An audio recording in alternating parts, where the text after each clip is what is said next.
Joshu, the Zen master, asked a new monk in the monastery, "Have I seen you before?" The monk replied, "No, sir." Joshu said, "Then have a cup of tea." Joshu then turned to another monk, "Have I seen you here before?" The second monk said, "Yes, sir, of course you have." Joshu said, "Then have a cup of tea." Later, the managing monk of the monastery asked Joshu, "How is it you make the same offer of tea to any reply?" At this, Joshu shouted, "Manager, are you still here?" The manager replied, "Of course, master." Joshu said, "Then have a cup of tea." The story is simple, but difficult to understand. And it is always so. More simple a thing, more difficult to understand. To understand, something complex is needed. To understand, you have to divide and analyze. A simple thing cannot be divided and analyzed. There is nothing to divide and analyze. The thing is so simple.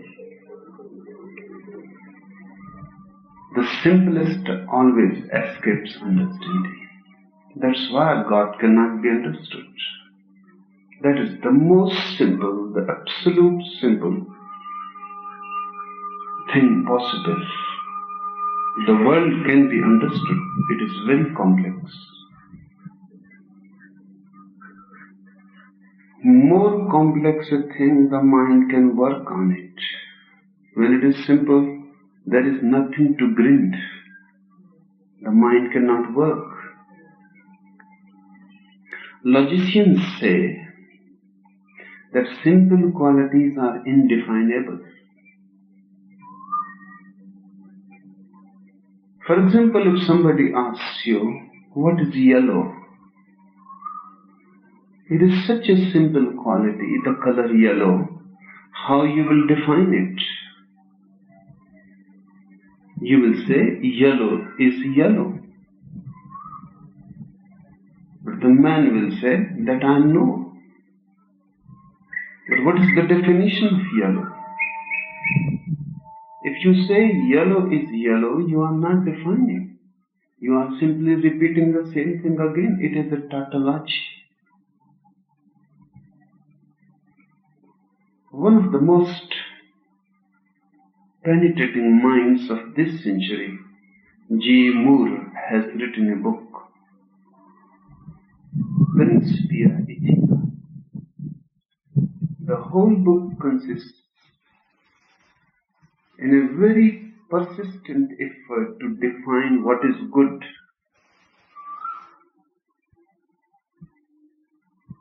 Making efforts from all the directions in 200-300 pages, and 200-300 pages of G. Moore is worth 3,000 pages of anybody else. He comes to the conclusion that good is indefinable. It cannot be defined. It is such a simple quality. When something is complex, there are many things in it. You can define one thing by another that is present there. If in a room two persons are there, I and you ask me, "Who are you?" I can at least say, "I am not you." This will become the definition, indication.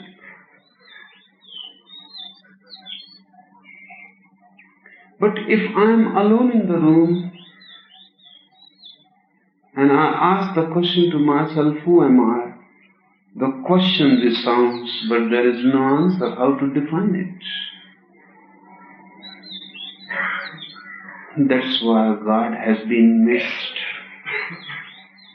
Intellect denies it. Reason says no. God is the simplest denominator in existence, the most simple and the most basic. The mind stops. There is no other than God, so how to define it? He is alone in the room. That's why religions have been trying to divide. Then definition is possible. So they say this world is not that. God is not the world. God is not matter. God is not body. God is not desire. These are ways to define. So you have to put something against. Then a boundary can be drawn. How you draw a boundary if there is no neighbor? Where you place the fence of your house if there is no neighborhood? If there is no one besides you, how can you fence your house?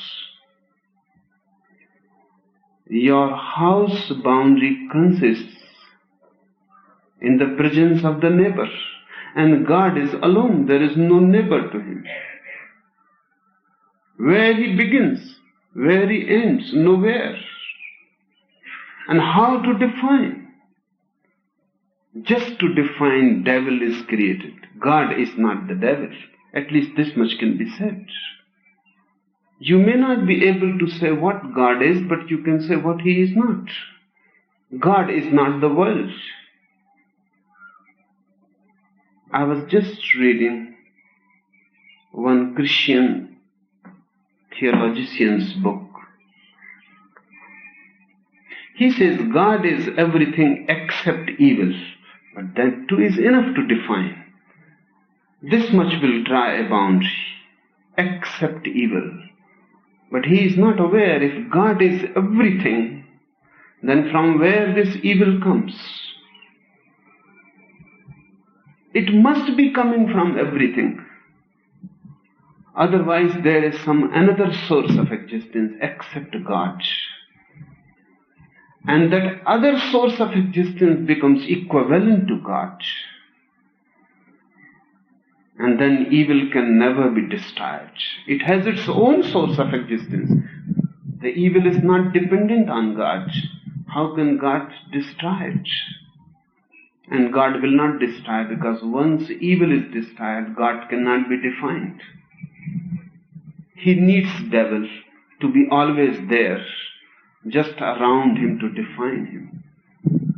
Saints need sinners, otherwise they will not be there. How you will know who is a saint? So every saint needs sinners around him. Those sinners make the boundary. A simple thing means alone. The first thing to be understood is complex things can be understood, simple things not. This Joshua's story is very simple. So simple it escapes. You try to grip, you try to grasp, it escapes. It is so simple. The mind cannot work on it. Try to feel the story. I will not say try to understand, because you cannot understand it. Try to feel the story. Many things are hidden if you try to feel. If you try to understand, nothing is there. The whole anecdote is absurd. Joshua sees one monk and asks, "Have I seen you before?" The man says, "No, sir. There is no possibility. I have come for the first time. I am a stranger. You must not have seen me before." Joseph says, "Okay, then have a cup of tea."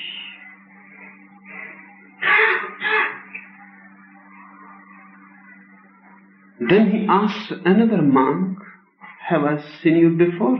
The monk says, "Yes, sir. You must have seen I have been always here. I am not a stranger. The other must have been a disciple of Josu. And Josu says, yes, okay, then have a cup of tea. The manager of the monastery became puzzled because two different answers were needed.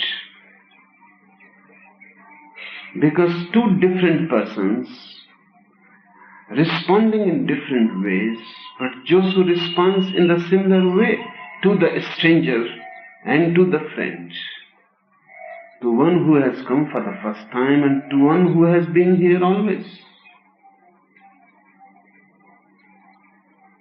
To the unknown and to the known, Josu responds in the same way. He makes no distinction. Not at all. He doesn't say, so you are a stranger, welcome. Have a cup of tea.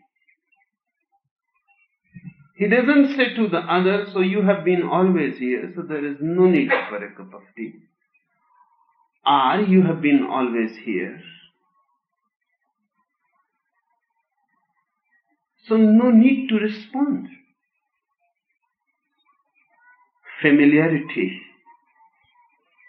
creates boredom. You never receive the familiar. Your wife, you never look at her. She has been with you for many, many years. You have completely forgotten that she exists. What is the face of your wife? Have you looked at her recently? You may have completely forgotten. And if you close your eyes and meditate and remember, you may remember the face that you looked for the first time.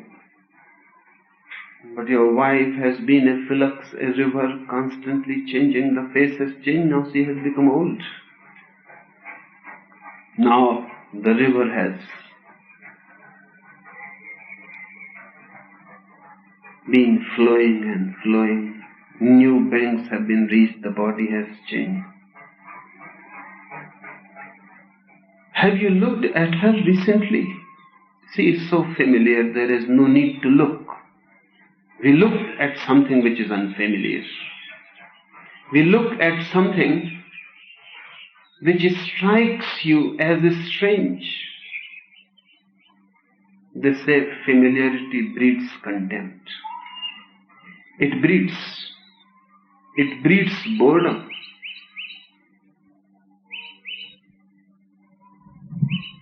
I have heard one anecdote. Two businessmen, very rich, were relaxing on the Miami beach, lying down, taking a sun bath.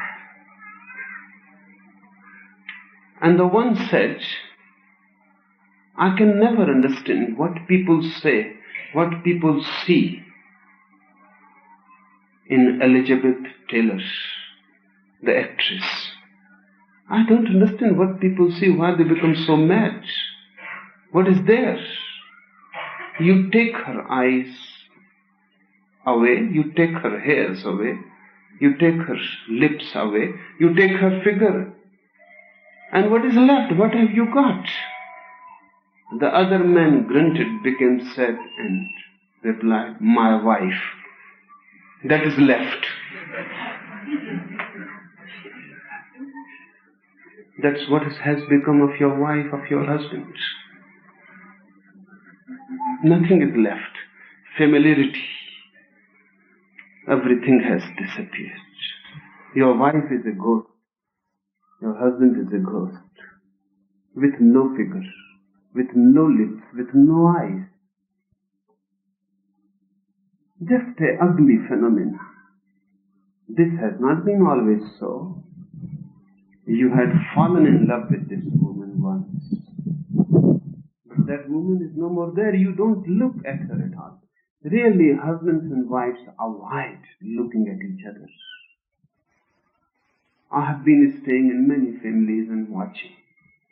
Husbands and wives avoid to look at each other. They have created many games how to avoid. They are always uneasy when they are left alone. So always a guest is welcome, because both can look at the guest and avoid each other.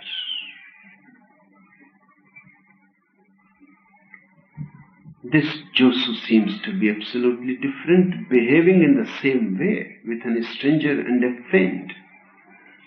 And the other says, I have been always here, sir. You know me well. And Josu says, then have a cup of tea. The manager couldn't understand. Managers are always stupid. To manage, a stupid mind is needed. And a manager can never be deeply meditative, difficult.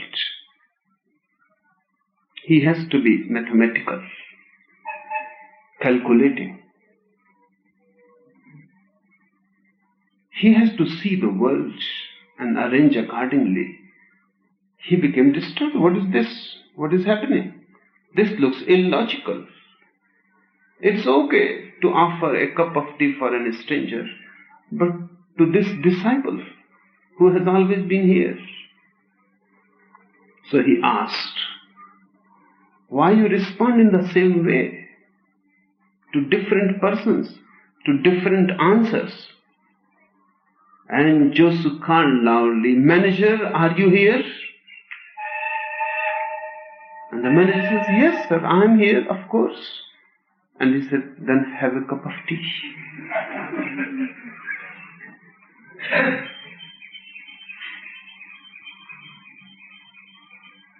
This asking loudly, manager, are you here? Is calling his presence, his awareness. And awareness is always new. It is always a stranger, the unknown. The body becomes familiar, not the soul. Never. You may know the body of your wife, you will never know the unknown person hidden. Never. That cannot be known. You can love. It is a mystery. You cannot explain it. When Josu called manager, are you here? Suddenly the manager became aware. He forgot that he is a manager. He forgot that he is a body. He responded from his heart. He said, yes, sir. And this asking loudly was so sudden. It was just like a shock. And it was futile. That's why he says, of course, I am here. You need not ask me. The question is irrelevant. Suddenly the past, the old, the mind drops. The manager is no more there. Simply a consciousness responding. Consciousness is always new. Constantly new. It is always being born. It is never old. And then Josu said, then have a cup of tea. So the first thing to be felt is, for Josu, everything is new, is strange, mysterious. The known, the unknown, the familiar, the unfamiliar, it makes no difference. If you come to this garden every day, by and by you will stop looking at trees, because you think you have already looked at them, you know. By and by you will stop listening to the birds. They will be there singing. But you will not listen. You have become familiar. The eyes are closed. The ears are closed. But if Josu comes in this garden, he may be coming every day for many, many lives. But whenever Josu comes, he will hear the words. he will look at the trees, because everything, every moment is new. And this is what awareness means. For awareness, everything is constantly new. Nothing is old. Nothing can be old, because everything is being created every moment. It is a continuous flow of creativity. Awareness never carries memory as a burden. So the first thing, a meditative mind always lives in the new, in the fresh. The whole existence is just born, as fresh as a dewdrop, as fresh as a leaf coming out in spring. Just like the eyes of a newly born babe. Everything fresh, clear, with no dust on it. The first thing to be felt. If you look at the world and you feel everything is old, that shows that you are not meditative. Really, when you feel everything is old, that shows that you have an old mind, a rotten mind. If your mind is fresh, the world is fresh. The world is not the question. The mirror. If the dust is there, then the world is old. If there is no dust, how the world can be old? And if things get old, you will live in boredom. Everybody lives in boredom. Everybody is bored to death. Look at people's faces, carrying their life as a burden. Bored. No meaning. Seems to be everything just a nightmare. A very cruel joke. Somebody playing a trick. Torturing. Life is not a celebration. It cannot be. With a mind burdened with memory, life cannot be a celebration. Even if you laugh, your laughter carries boredom. Look at people laughing. They laugh with an effort. Their laugh may be just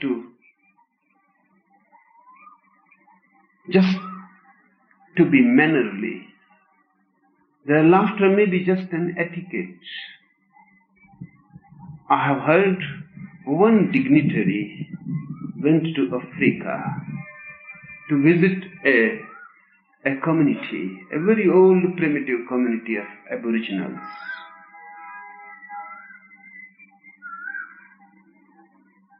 He gave a long lecture.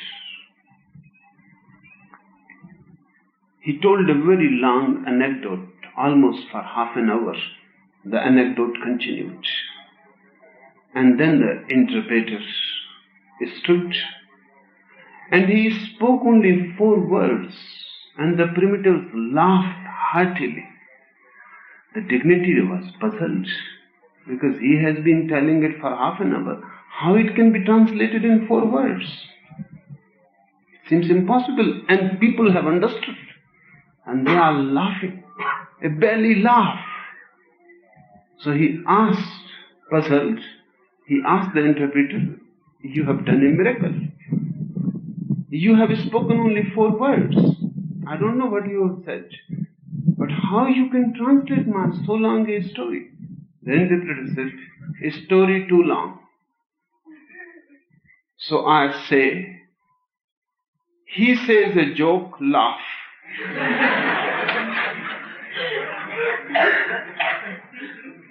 What type of laughter will come out? Just mannerly, etiquette. This man has been laboring for half an hour. Look at people's laughter. It is a mental thing. They are making an effort. Their laughter is false. It is painted. It is just on the lips. It is an exercise of the face. It is not coming from their being, from the source, from the belly. It is not coming. It is a created thing.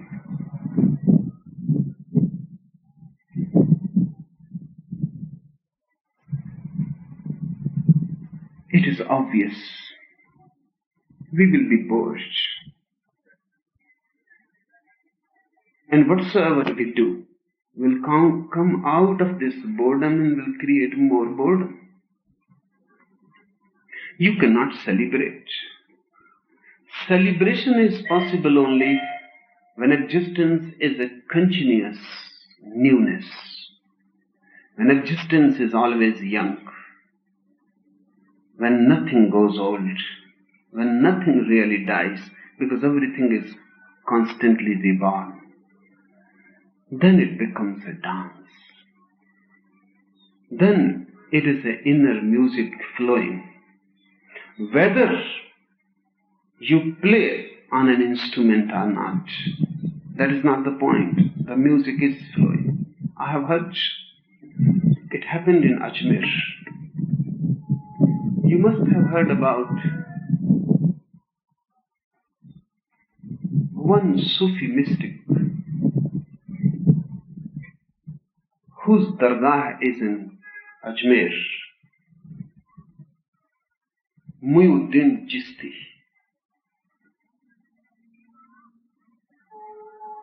He was a great mystic, one of the greatest ever born. And he was a musician. And that is against Islam, because music is prohibited.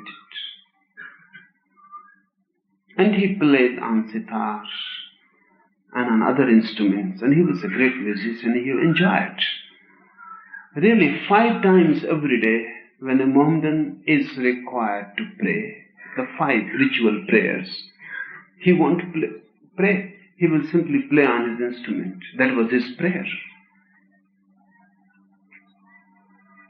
This was absolutely anti-religious. But nobody could say anything to Chisti. Many times people came to say to him, and he will start singing.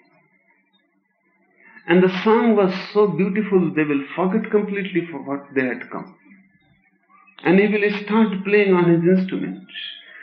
And it was so prayerful that even scholars and pandits and Maulvis who had come to object, they couldn't object, they forgot. They will remember back when they are at home back, they will remember for what they had gone. Chisti's fame spread all over the world. From every part of the world, people started coming. One man, he himself a great mystic, Jilani, came from Baghdad. Just look at Chisti. When Chisti heard that Jilani has come, he felt it will not be good now to play on my instruments, just to pay respect to Jilani, because he is such an orthodox Mohammedan that it will not be a good welcome. He may feel hurt. So for that day only in his whole life, he will not play, he will not sing. From the morning he waited. In the afternoon Jilani came. He has hidden his instruments. When Jilani came and they both sat in silence, the instruments started music. The whole room was filled. Chisti became very much puzzled what to do. And he has hidden them. And such music he has never known before. Jilani laughed and he said, rules are not for you. You need not hide them. Rules are for ordinary people. Rules are not for you. You should not hide them. And how can you hide your soul? Your hands may not play. You may not sing from the throat, but your whole being is musical. And this whole room is filled with so much music, with so much vibrations, that now the whole room is playing by itself. When your mind is fresh, the whole existence becomes a melody. When you are fresh, freshness is everywhere. The whole existence responds. When you are young, not burdened by memory, everything is young and new and strange. This Josu is wonderful. This has to be felt deeply. Then you will be able to understand. But that understanding will be more like a feeling rather than understanding, not mental but from the heart. Many more dimensions are hidden in this story. Another dimension is that when you come to an enlightened person, whatsoever you say makes no difference. His response will be the same. Your questions, your answers are not meaningful, not relevant. His response will be the same. To all the three he responded in the same way. Because an enlightened person remains the same. No situation changes him.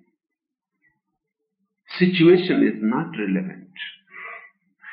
You are changed by the situation. You are completely changed. You are manipulated by the situation. Meeting a person who is a stranger, you behave differently. You are more tense. Trying to judge the situation. What type of man is this? Dangerous? Not dangerous? Will prove friendly or not? You look with fear. That's why with strangers you feel an uneasiness.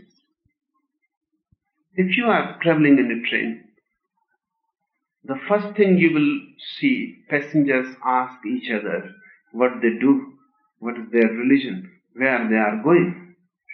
What is the need of these questions? These questions are meaningful because then they can be at ease. If you are also a Hindu and they are Hindu, they can relax. The man is not very strange. But if you say that I am a Mohammedan, then the Hindu becomes tense. Then some danger is there.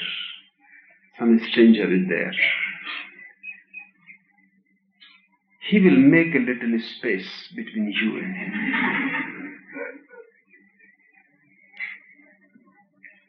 He cannot be at ease. He cannot relax. Or even he may change his seat. But even a Mohammedan is religious. If you say, I am an atheist, I am not religious at all, I don't belong to any religion, then you are even more a stranger. Atheist, then he will feel that just sitting by your side, he will become impure. You are like a disease. He will avoid you.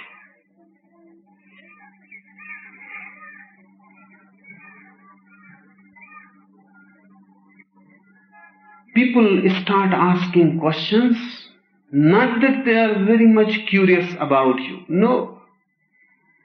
They just want to judge the situation, whether they can relax, whether they are in a familiar atmosphere or something strange is there. They are on their safeguard. This is their inquiry for safety. Your face changes continuously. If you see a stranger, you have a different face. If you see a friend, immediately the face changes. If your servant is there, you have a different face.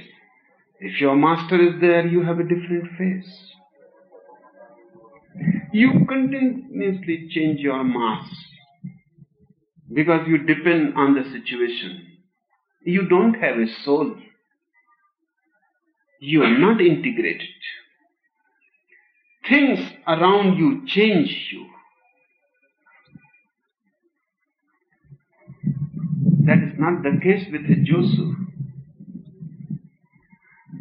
With a Josu, totally different is the case. He changes his surroundings. He is not changed by his surroundings.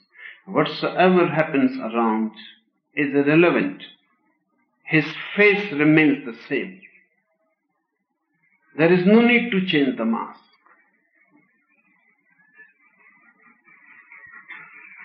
It is reported that once a governor came to see Josu. Of course, he was a great politician, powerful man, a governor. So he wrote on a paper that I have come to see. He wrote his name and then governor of this and this state. He must have knowingly, unknowingly wanted to influence Josu.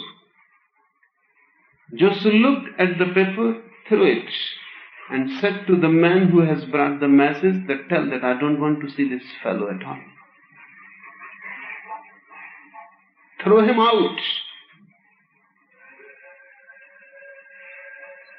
The man came and said that Josu has said, throw him out. And he has thrown your paper. And he says, I don't want to see this fellow. The governor understood. He wrote again a paper, just his name, and said, I would like to see you. The paper reads, Josu says, so this is the fellow. Bring him in. The governor came in and he asked, but why you behaved in such a strange way? You told that throw this man. Josu said, faces are not allowed here. Governor is a face, a mask. I recognize you very well, but I don't recognize masks. And if you have come with a mask, you are not allowed. Now, it is okay. I know you very well, but I don't know any governors. And when next time you come, leave the governor behind. Leave it at your house. Don't bring it with you.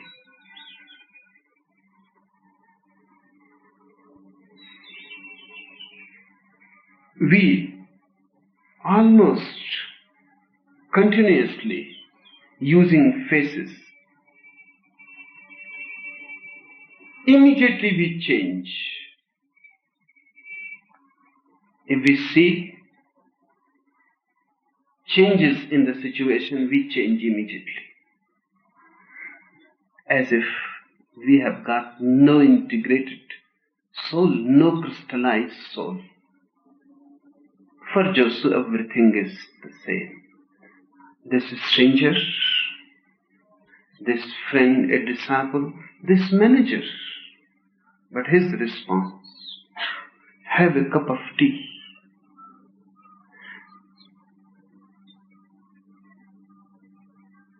He remains the same inside. And why have a cup of tea? This is a very symbolic thing for Zen masters. Tea was discovered by Zen masters. And tea is not an ordinary thing for them. In every Zen monastery they have a tea room, special, just like a temple. So you will not be able to follow, because tea is a very religious thing for a Zen master or a Zen monastery. Tea is just like prayer. It was discovered by them. In India, if you see a sannyasin drinking tea, you will feel that he is not a good man. Gandhi will not allow in his ashram anybody to take tea. Tea was prohibited. It is a sin.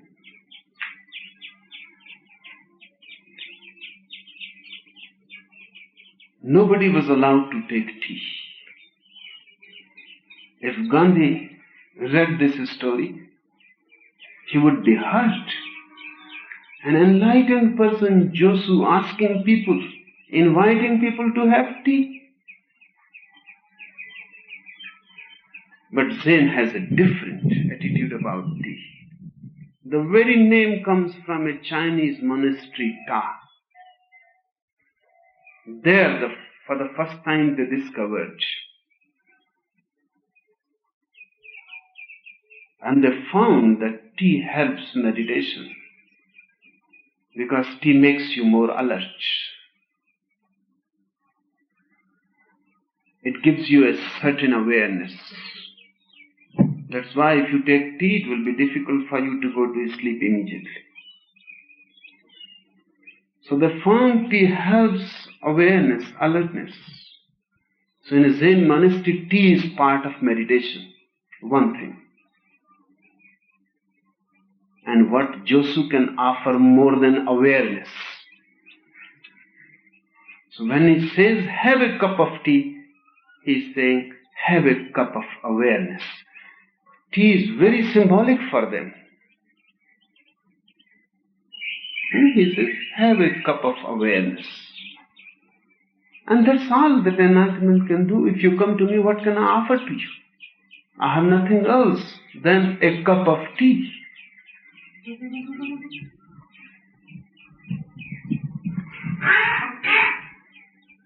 Familiar, unfamiliar, friend or a stranger, or even the manager who has been always there managing his monastery. Have a cup of tea. That's all a Buddha can offer to anybody.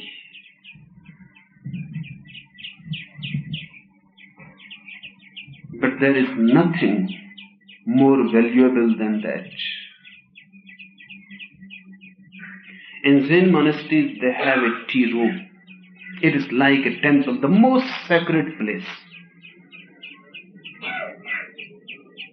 You cannot enter with your shoes because it is a tea room. You cannot enter without taking a bath because it is a tea room. And tea means awareness. And the ritual is just like prayer. When people enter in a tea room, they take bath, they leave their shoes out, they put on fresh clothes, they become silent. When they enter the room, no talk is allowed. They become silent. They sit on the floor in a meditative posture. And then the hostess or the host prepares tea. Everybody is silent. And the tea starts boiling. And everybody has to listen to it. The sound, the kettles, creating a music. Everybody has to listen it. The drinking has started. The tea is not ready. And if you ask Zen people, they will say tea is not something that you pour with unawareness and drink like any other drink. It is not a drink. It is meditation. It is prayer. So they listen to the kettle creating a melody. In that listening, they become more silent, more alert. Then cups are put before them. They touch.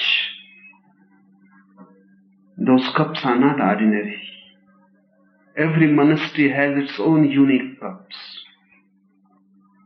They prepare their own cups. Even if they purchase from the market, first they break them, then glue them again. So the cup becomes special. You cannot find any replica of it anywhere else. Then everybody touches the cup, feels the cup. Cup means the body. If tea means awareness, then cup means the body. And if you have to be alert, you have to be alert from the very roots of the body. Touching, they are alert, meditating.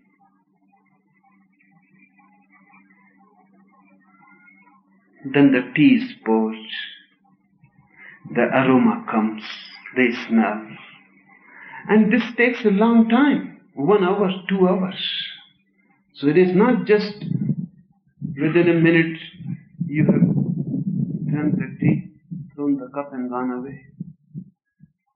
No, it is a long process. It's slow. So you become aware of each step. And then they drink. The taste, the heat. And everything has to be done in a very alert mindfulness. That's why Master gives the tea to the disciple. A master pouring tea in your cup, you will be more alert and aware. A servant pouring tea in your cup, you can simply forget him. When Josu pours tea in your cup, if I come and pour tea in your cup, your mind will stop. You will be silent. Something special is happening, something sacred. Tea becomes a meditation. Josu says, have a cup of tea to all these three. Tea is just an excuse. Josu will give them more awareness. And awareness comes through sensitivity. You have to be more sensitive. Whatsoever you do. So even a trivial thing like tea, can you find anything more trivial than tea? Can you find anything more mean, ordinary than tea? No, you cannot find. And Zen monks and masters have raised this most ordinary thing into the most extraordinary.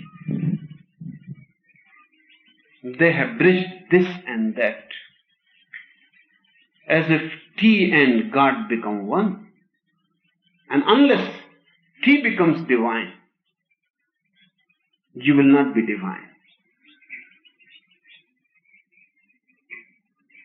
Because the least has to be raised to the most.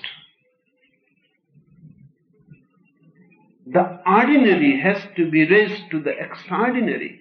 The earth has to be made heaven. They have to be bridged. No gap should be left. If you go to a Zen monastery and you see a master drinking tea with an Indian mind, You will feel very much disturbed. What type of man is this? Drinking tea? Can you conceive Buddha under the Bodhi tree drinking tea? You cannot conceive. Inconceivable.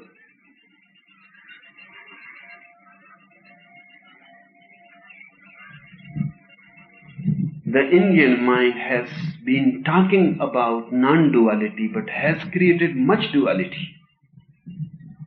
You have been listening to Advait, the unity, the one. But whatsoever you have done, you have created two.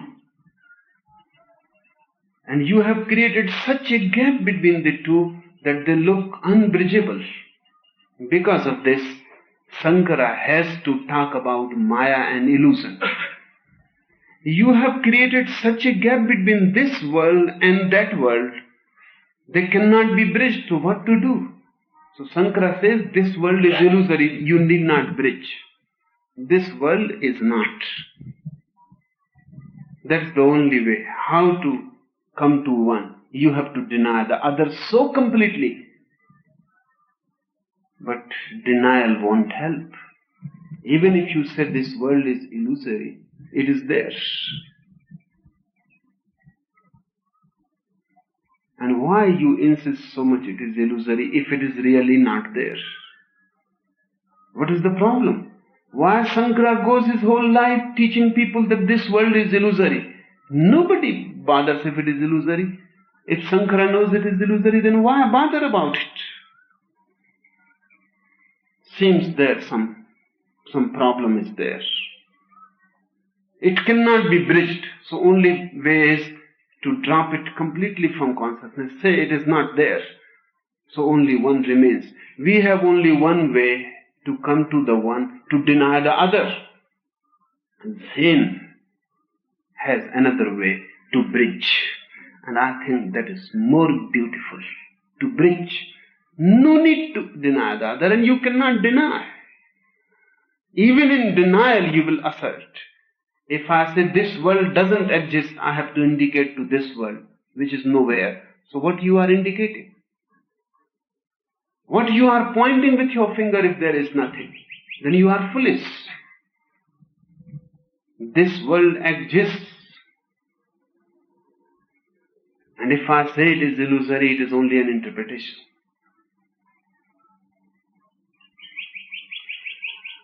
And if this world is illusory, that cannot be real. Because from this, that has to be achieved. If this world is illusory, then your Brahma cannot be real. If the creation is illusory, how can be the Creator real? Because the creation comes from the Creator. If Ganges is illusory, how can the Gangotri be real? If I am illusory, then my parents are bound to be illusory. Because only out of dream a dream is born. If they are real, then their child must be real. Zen says both are real, but both are not to bridge them. So tea becomes prayer. Most profane thing becomes most sacred. It is a symbol. And Zen says, if your ordinary life becomes extraordinary, only then you are spiritual. Otherwise you are not spiritual.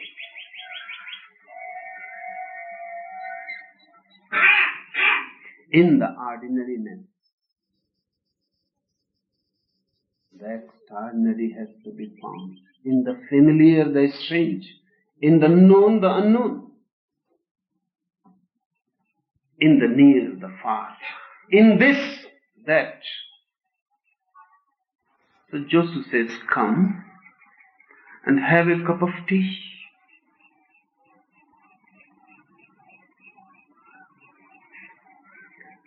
One more dimension is there in the story. And the dimension is of welcome.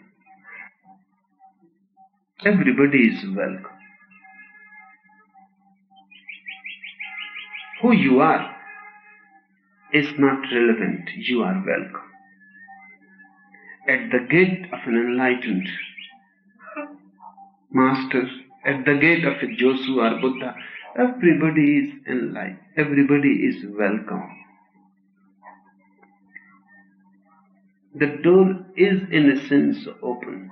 Come in and have a cup of tea. What does this mean? Come in and have a cup of tea. Joshua is saying, come in and relax.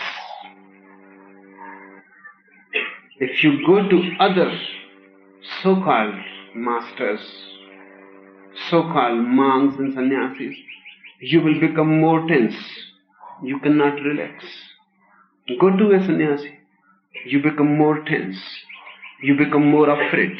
And he creates guilt. He will look at you with condemnatory eyes. The very way he will look at you, he will say you are a sinner. And he will start condemning, this is wrong, that is wrong, leave this, leave that.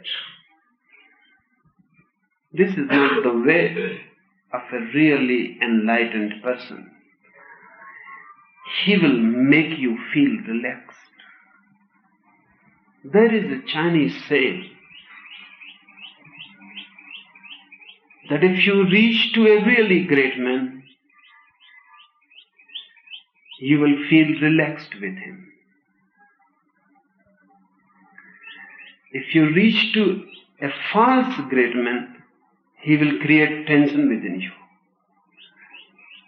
He will make knowingly, unknowingly every effort that you are low, a sinner, guilty.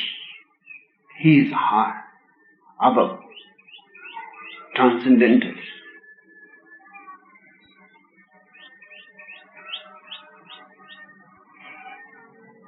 A Buddha will help you to relax, because only in your deep relaxation you will also become a Buddha. There is no other way. Have a cup of tea. Josu says, come and relax with me. The tea is symbolic. Relax. And if you are drinking tea with a Buddha, you immediately will feel that we are not alien, not strangers. And Buddha pouring tea in your pot. Buddha has come down to you. Buddha has come to this. He has brought that to this.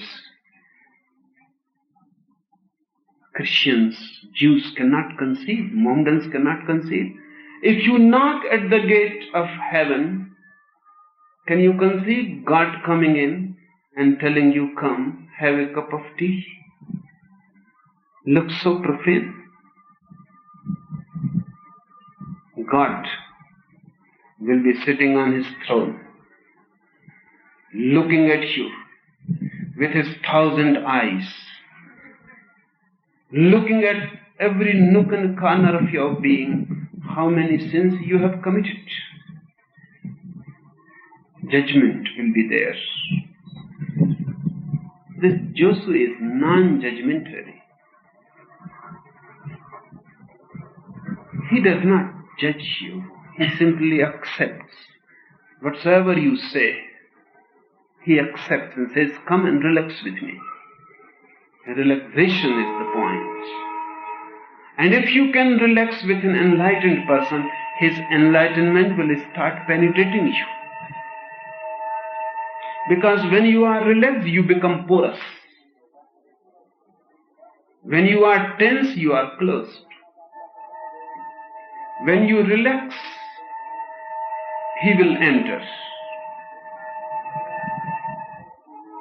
When you are relaxed, comfortable, drinking tea, Josu is doing something then. He cannot enter through your mind, but he can enter through your heart. Asking you to have a cup of tea is making you relaxed, friendly, bringing you nearer, closer. And you remember, whenever you are taking food, drinking something with someone, you become very intimate. Food and sex are only two intimacies.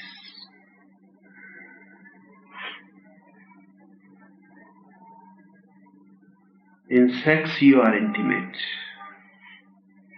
In food you are intimate.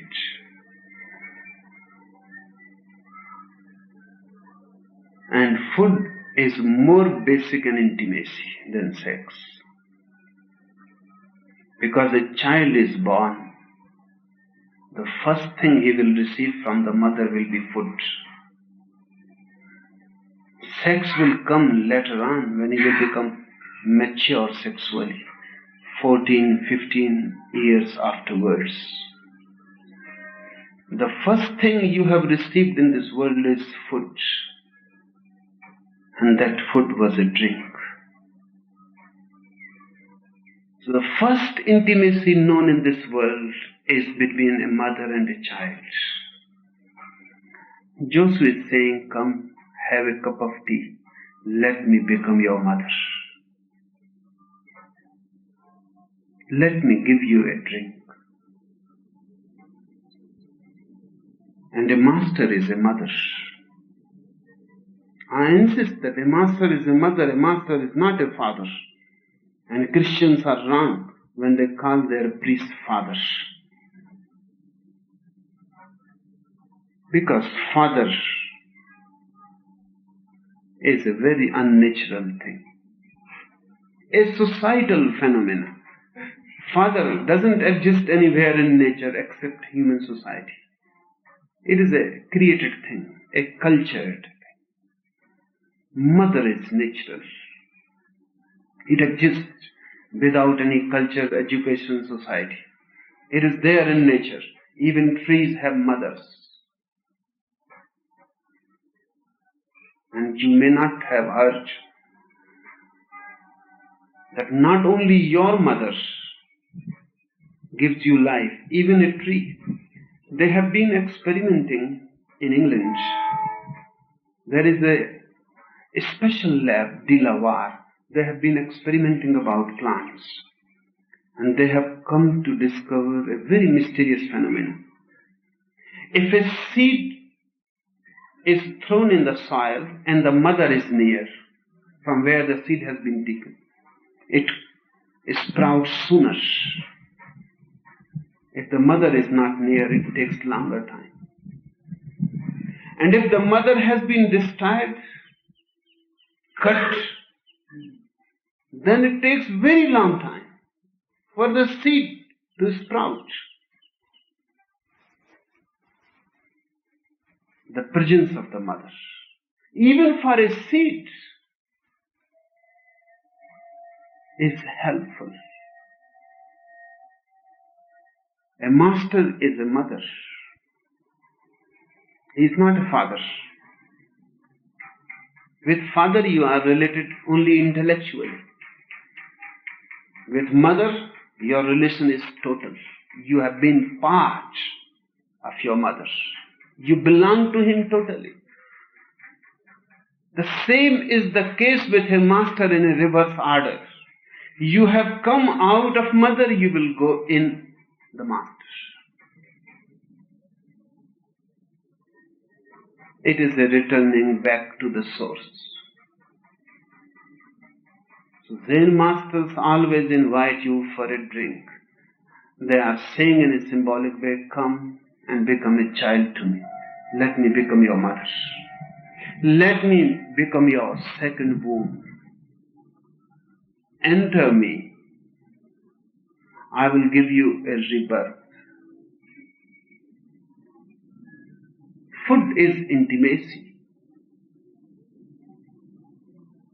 And it is so deep rooted in you that your whole life is affected by it. Men all over the world, different societies, different cultures, but goes on thinking of women's breasts, paintings, sculpture, films, novels, whatsoever. The breast remains the central point. Why so much attraction for the breast? That has been the first intimacy with the world. You came to know existence through it. The breast was the first touch of the world. For the first time you came near to existence. For the first time you knew the other from the breast.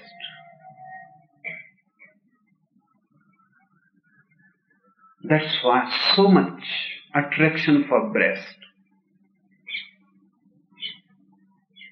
You cannot be attracted towards a woman who has no breast, flat breast. Difficult. Because you cannot feel the mother there. So even an ugly woman becomes attractive if she has beautiful breasts. As if breast is the point, the central thing in the being. And what is breast? Breast is food.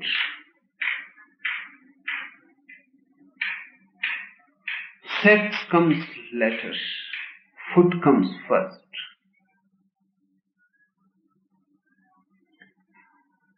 Zosu calling all the three to come and have a cup of tea, calling them to an intimacy. Friends eat together. If you see a stranger coming near you when you are eating, you will feel uncomfortable. Strangers feel uncomfortable if they eat together. That's why in a hotel, in a restaurant, things have gone very wrong. Because you are eating with strangers. The food becomes poisonous. You are so strained and tense. It is not a family. You are not relaxed. Food prepared by someone who loves you has a different quality altogether. Even the chemical quality changes. And psychologists say when your wife is angry, don't allow her to prepare food. It becomes poisonous. But it is difficult because the wife is almost always angry. And psychologists say when you are eating and if your wife starts creating trouble, talking, argumenting, stop. But then you will die. Because the wife always, almost, when you are eating, creates trouble. This is a very non-loving world. If a wife knows,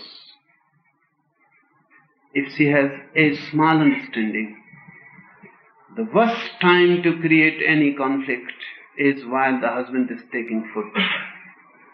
Because when he is strained, tense, not relaxed, food becomes poisonous. It will take longer time to digest it. Psychologists say double time will be needed to digest the food. And the whole body suffers.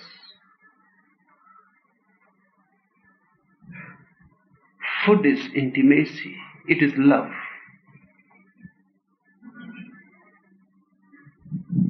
Zen masters always invite for the tea. They will take you in the tea room and give you tea. They are giving you food, drink. They are telling you, become intimate.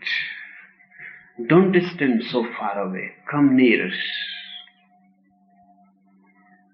Feel homely. These are the dimensions. But dimensions of feeling. You cannot understand, but you can feel. And feeling is a higher understanding. Love is a higher knowing. And heart is the supreme-most center of knowledge, not the mind. Mind is just secondary, workable, utilitarian. You can know the surface through the mind. You can never know the center. but you have forgotten the hurt completely, as if it has become a nothingness. You don't know anything about it. And if I talk about the hurt, you think about the lungs, not about the heart. Lungs are not the heart. Lungs is just the body of the heart. Heart is hidden in the lungs, somewhere deep down. And it is not a physical thing. So if you go to a physician, he will say there is no heart, only lungs. And he is right as far as he knows. Because if you dissect, no heart is found, only lungs. Just as in your body, the soul is hidden, in your lungs, the heart is hidden. Heart has its own ways of knowing. Josu can be understood only through the heart. If you try to understand through the intellect, it is possible you may misunderstand. But understanding is not possible, that much is certain.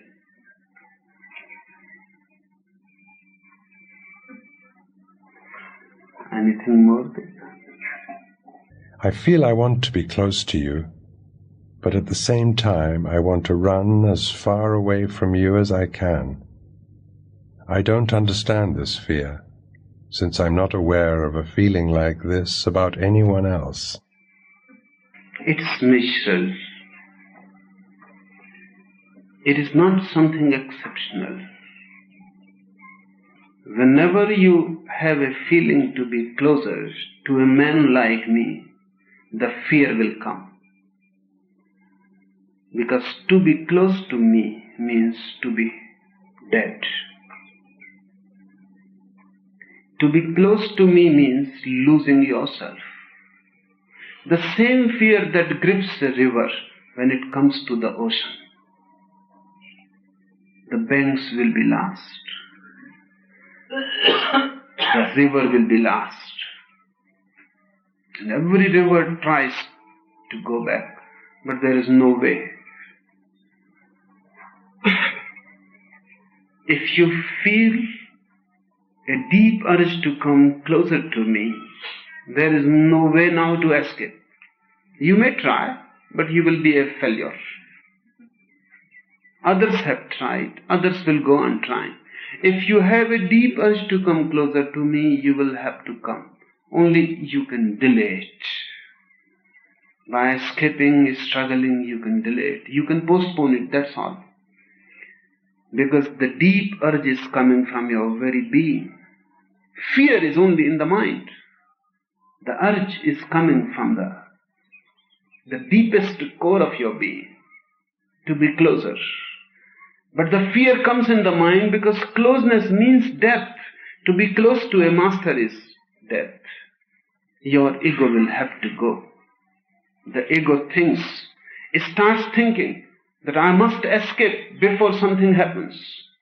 Before I am lost, I must escape. The ego will continuously tell you to escape. The ego will find rationalizations. It will find faults in me just to help you escape. It will convince you in every way that this is a wrong man.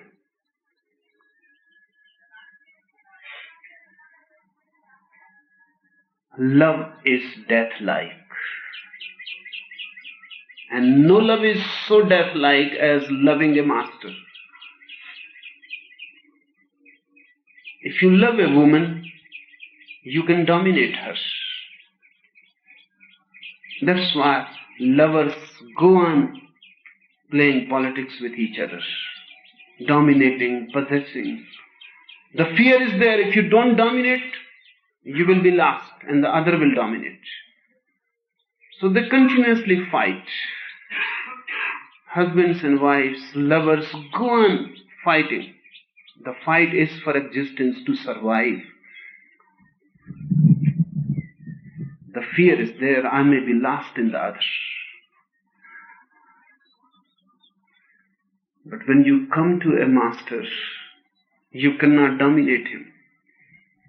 You cannot fight with him. So fear is deeper because of that. Because you cannot create any politics. Either you have to escape or merge. No other alternative is there. If you escape from your very deep source of being you hear, you are doing wrong. If you escape, you will have to come back. If you come closer, the mind says, where are you going? If you go more closer, you may be burnt. And it is right. The ego is right. The flame is there. If you come more closer, you will be burnt. Conflict is created. Inner tense and anguish is created. You can delay. That's all. Sooner or later, you will have to merge. No river can escape the ocean. Once you have come closer, you have come.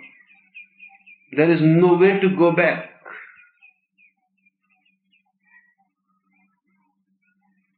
No way exists for going back. You are here, you have traveled long. Not in physical space only, but in the inner space also you have traveled long. Many, many lives. You have been traveling towards this point. You desired it, and now when the point has come nearer, you become afraid. You feel that a merger. The fear is natural. Understand it. Don't let it overpower you. Take a jump. And that jump will not be only a death, it will be a rebirth. But you cannot know that. Only death. You see only death. The beyond that is hidden behind the death you cannot see. I can see it. I know you will be reborn. But nobody can be reborn unless one dies. So death is not the goal, and death is not the end, it is just the beginning. When you are ready to die, you are ready to be reborn. The old will disappear, and absolutely new will come in its place. That new is struggling from your very core of being. The old is struggling from the mind. Because mind has memory, the old, the past. The past and future are struggling within you. That is the problem. Now it depends on you. Whether you are being overpowered by the past, then you will delay, postpone. And you can delay it for many lives. And this is not for the first time that you have delayed. Many times you have missed before. Many times you have come across a Buddha, a Mahavir, a Jesus. You escaped. You tried to avoid. You closed your eyes. Again and again you have been playing that game. But the game is natural, I say to you, because you can see only death. The river can only see that sea will dissolve. Sea cannot see sea will become the ocean. How can sea see? That oceanic existence will be only when the river is no more. So the river cannot see. When your ego is no more, only then you will know who you are.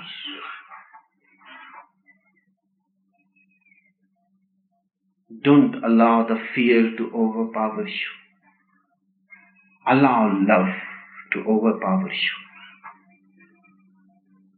Love comes from the center, fear always from the periphery.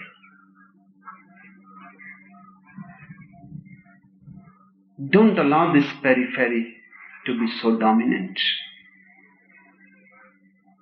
And what you have got to lose? Even if there is no rebirth, there is rebirth. But I say, even if there is no rebirth, you simply die, what have you got to lose? What will be lost? What the river has got that is worth preserving? The life through the hills has been just a struggle. Life through the plains has been just a dirty passage. What the river has got to lose in the ocean? Nothing. So think about it, what you have got to lose if you come closer. Your suffering, your madness, what have you got to lose?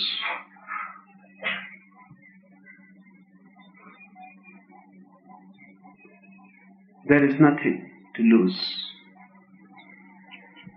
But we never look within to see that we have got nothing to lose, because that too gives fear.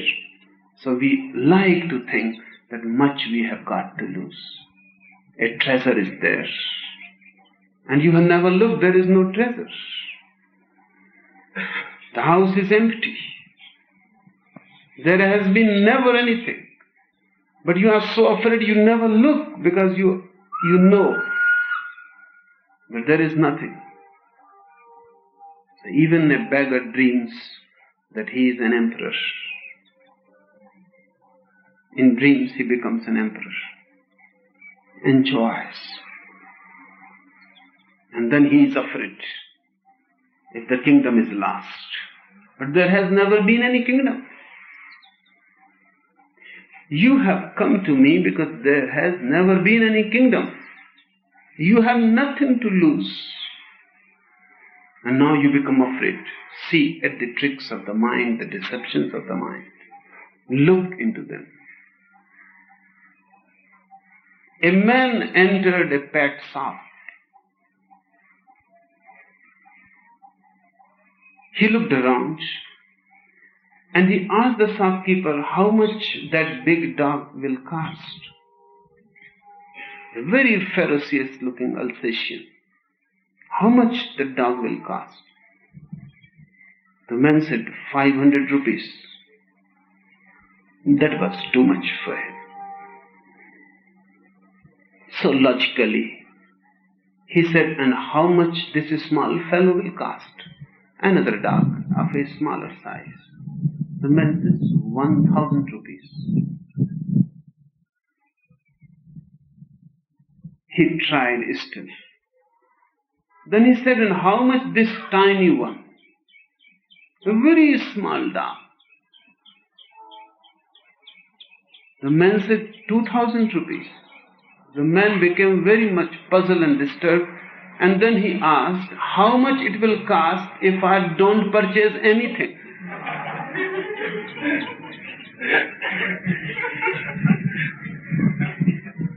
Because the rates are going higher. The dog is disappearing. And if I don't purchase anything, then how much it will cost? That is your fear. What will happen if you come closer to me? Nothing will happen. Because you have nothing to lose. And everything will happen, because once this nothing is lost, everything becomes possible. Once this shelter, which has become a bondage to is lost, the sky opens infinitely. Once these banks, which have been a prison to you, are lost, you become boundless. You become infinite. Let the river move, unafraid, into the unknown, the uncharted. Death will be there, but death is always followed by rebirth.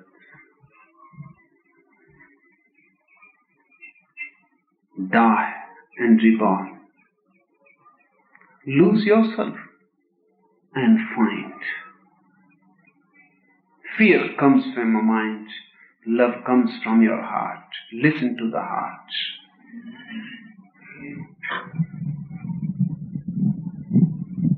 It happened once in a great palace of a king. There was one musical organ. He loved it very much, but something has gone wrong. And the organ was so unique, nobody knew how to fix it. Nobody has ever seen it. This king also had heard when he was a very small child, when his father was alive. And since then, something had gone wrong. But he loved the organ so much that he used to keep it in his room. It was beautiful. Even from the outside, it was beautiful. Many experts were called. In vain. They made many efforts, and things became worse from bad. The organ was more and more destroyed. The king lost his hope. The organ cannot be fixed. Then suddenly one day, one beggar appeared. To the doorkeeper he said, I have heard that something has gone with the organ. I can fix it. The doorkeeper had the feeling to laugh, because great experts from many capitals of the world had come, great musicians. They couldn't find what is wrong. They couldn't even recognize what type of organ is this and what type of music is created by it. It was so complex. He had the feeling to laugh, but he looked at the beggar. The voice, the beggar's eyes seemed authentic. He was absolutely confident. He was a beggar, but his face looked majestic.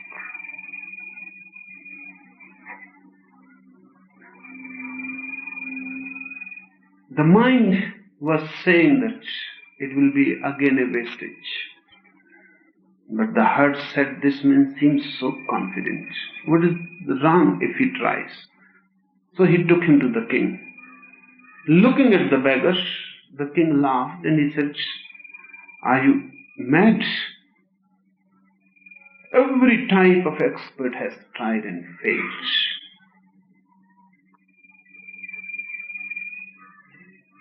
You must be mad. You think you can fix it? The beggar said,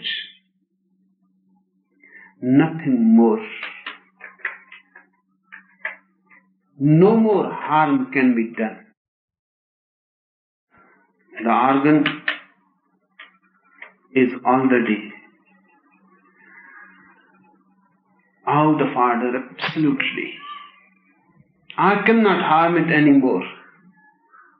So what is the harm if you give me a chance? The king thought he was right, because nothing more harmful can be done. So he said, okay, you try. For many days, the beggar disappeared behind the organ. He was working and working and working. And suddenly one midnight, he started playing on the organ. The whole palace was filled with an unknown melody. Something so divine. Everybody ran. The king came out of his bedroom. He said, you have done. It must have been very difficult. It was almost impossible. You have done a miracle. The man said, no, it was not difficult, because in the first place, I made it. In your father's time, I made this organ, so it was not difficult.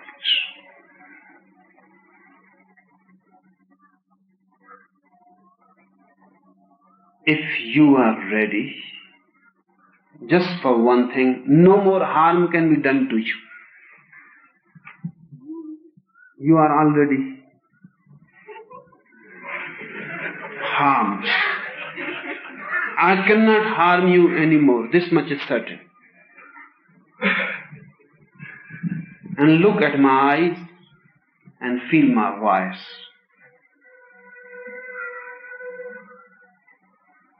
Give me a chance.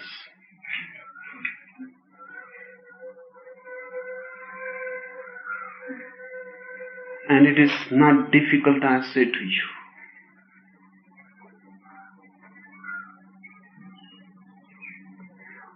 Once one is dissolved into the infinite, he is at the source of the things from where you have come.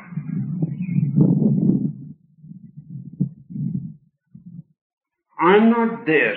If I was there, then it was difficult. There is no expert in me. The expert is dead long before.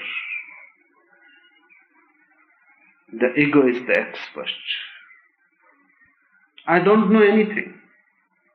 I am not there. I have disappeared.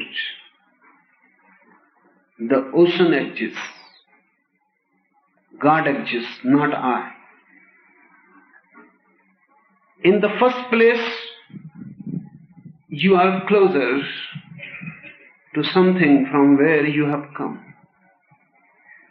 And for God, nothing is impossible. Because in the first place, He created you.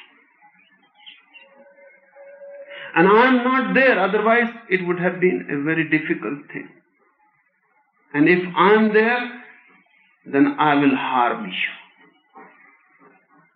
Ego can only harm. Experts can only destroy. They cannot fix you. You have been with many experts. And they have done every type of form that was possible. Now you are beyond repair. But the river can fall in the ocean, and suddenly the melody arises. A music will come out of you. A music that you have not heard. It is just hidden in you. Just the ego has to be put out of the way. I have heard when a school teacher was asking his first graders that in what way you help your family at home. One small boy said, I fix my bed myself. Another said that I clean dishes. And so on and so forth. But then the teacher recognized that one small boy, Johnny, has not answered. So he asked Johnny, what do you do? Johnny hesitated a moment and then he said, mostly I keep out of the way. You just keep yourself out of the way, that's all. Don't come in between me and you. Just keep out of the way. Even for a single moment, if you keep yourself out of the way, the thing would have happened. The old died, the new born. Enough for today.